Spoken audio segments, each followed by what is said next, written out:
Hello everyone, I'm coming to you from Lake Tahoe and I wanted to give a little reading update. So I'm actually right about to start the new Abby Jimenez. This one is So You'll Remember Me. I have read her other books and really enjoyed them. However, I definitely heard mixed reviews about this one, but I did really want to read a fun summer romance on the lake. I'm literally right in front of the lake. I'll show you. This is how close I am to Lake Tahoe. It's literally right here. Anyway, but yes. As for other reading updates, yesterday I finished the, The Kiss of Deception, and I started the second one, which is The Heart of Betrayal. This is the Remnant Chronicles. It's a little YA trilogy that came out about 10 years ago. It's like about a princess, a prince, and an assassin, kind of in a love triangle. I'm just gonna hang out here and get some reading done. I will keep y'all updated on my thoughts on this, and yeah.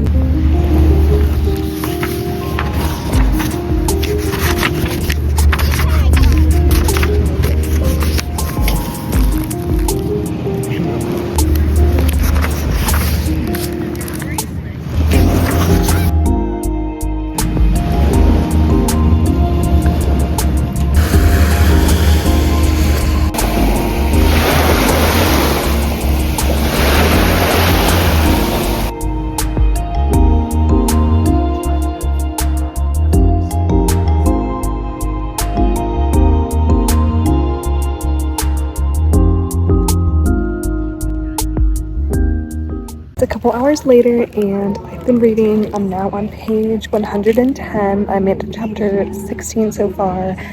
I love this book. I love the MMC. I do think it's a little bit cringy. They mentioned 3 times within the first 22 pages that he looks like Reese from Akatar, but I'm willing to let it go. The FMC Samantha, so her mother is dealing with dementia, so after a really great date with Xavier, she says, hey, I have to move to California to take care of my mother, and she gets there, that's really sad. Her mom can't do anything because her dementia is so far along, and so now Xavier is there visiting her, and it's so cute. I don't know how they're gonna make it work, but I'm really liking it so far.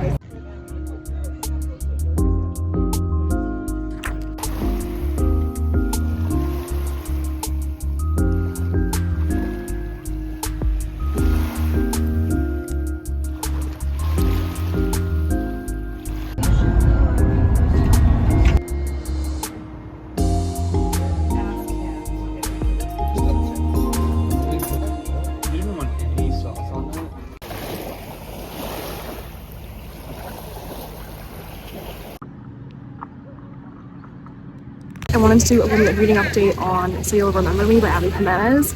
I didn't expect to love that book as much as I did. I finished it in literally one day.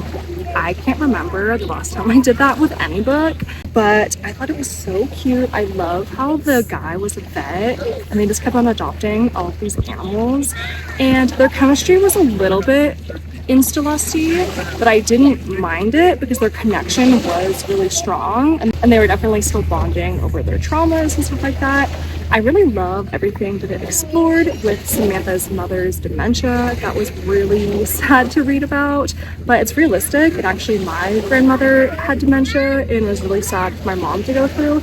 I was pretty young at the time, so I didn't totally understand what was happening, but now I can kind of understand what my mom was going through.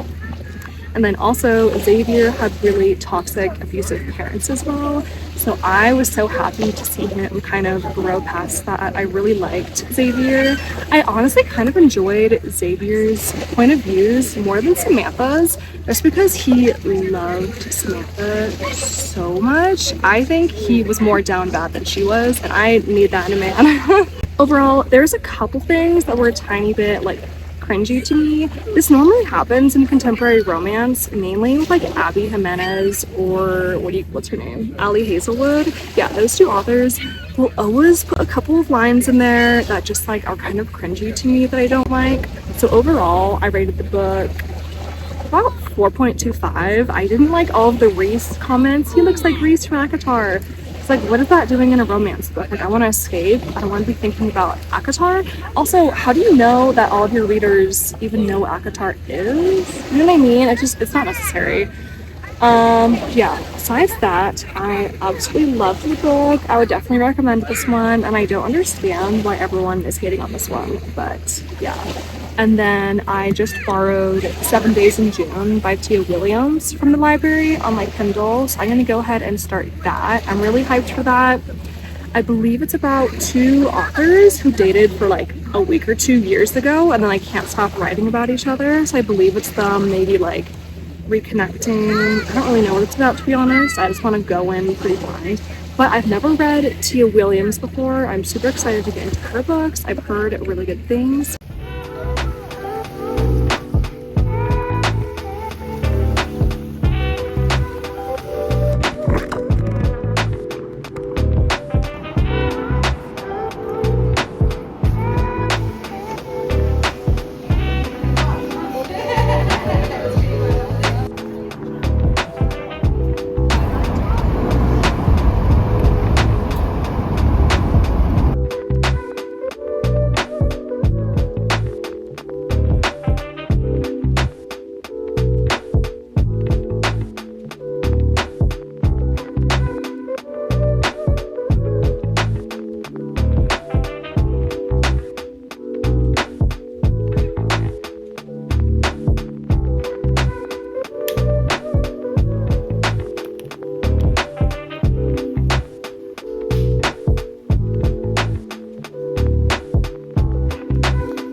Hello everyone, so it's been a couple days and I ended up finishing 7 Days in June by Tia Williams on my Kindle. I devoured this book. I finished it pretty quickly. It was just so addicting. Oh, he doesn't like to share the reading chair. He gets mad. I'm sorry, Scrabble. It was just so addicting and like sexy, and their connection is just top tier. It's basically about these two writers who, when they were younger in high school, knew each other.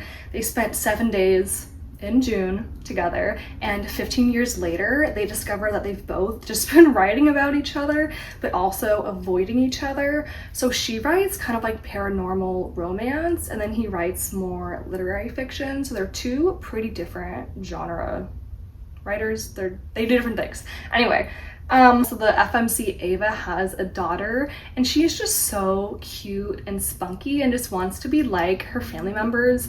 Ava does have a pretty toxic mother, so it also delves into that. And as for the MMC, besides being a writer, he also helps out children that need more of a mentor. You know, he texts them and calls them and meets up with them, and you know, just helps out at different schools, which I thought was really sweet because I work in a school district that, you know, has children in difficult situations. I really appreciated that. Honestly, not a ton happens in the plot. It's more about these characters' connection and exploring their past together and their possible future. This was just so alluring. But okay, one thing is I didn't realize that it was a contemporary romance. I thought it would be more lit ficky. So that did kind of throw me off my guard when they were like kind of mentioning modern things and stuff like that, but totally fine. You know, I didn't know the exact genre this book was in, but yes, I think about 4 stars for 7 Days in June because the ending was a little bit abrupt for me, but besides that, I really enjoyed it.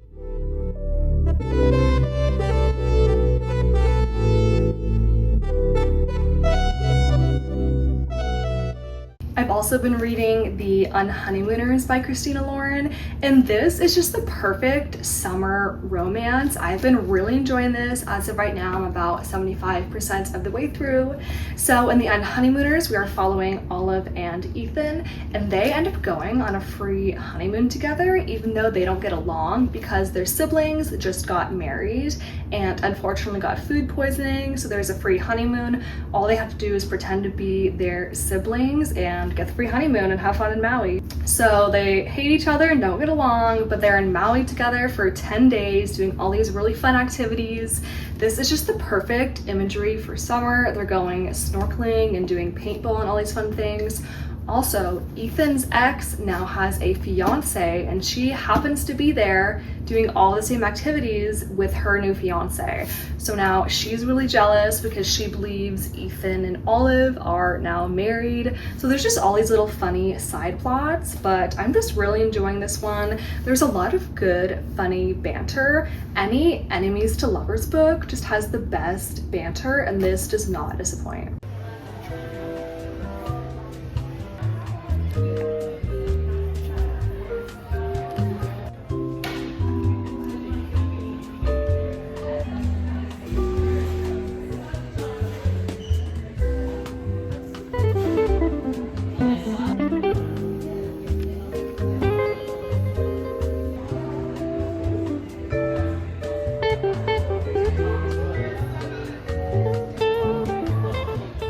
So I just got back from the cafe where I finished The Honeymooners by Christina Lauren. I actually ended up really loving this one. I didn't really know what to expect. It just seemed like a fluffy, you know, summer romance. But I love how this author brought this story to life. I thought it was a really funny concept. I loved all of the banter. There was a third act breakup. I know some people don't enjoy that. Their breakup was based on him not believing her about something, and other people in the plot also didn't believe her, which was so frustrating. I'm like, y'all believe my girl Olive, she's telling the truth. So I was very frustrated for Olive. I just wanted everyone to believe her and believe what was going on. For my final rating, I would probably rate this maybe 4.5 to 5 stars. I don't really care about ratings, to be honest. I just like to read for the vibes. But the ending of this, I really enjoyed. I just love the MMC. They had this whole thing where they, you know, thought they disliked each other for different reasons, and then it turns out that was just a miscommunication. This also happens to me in my real life.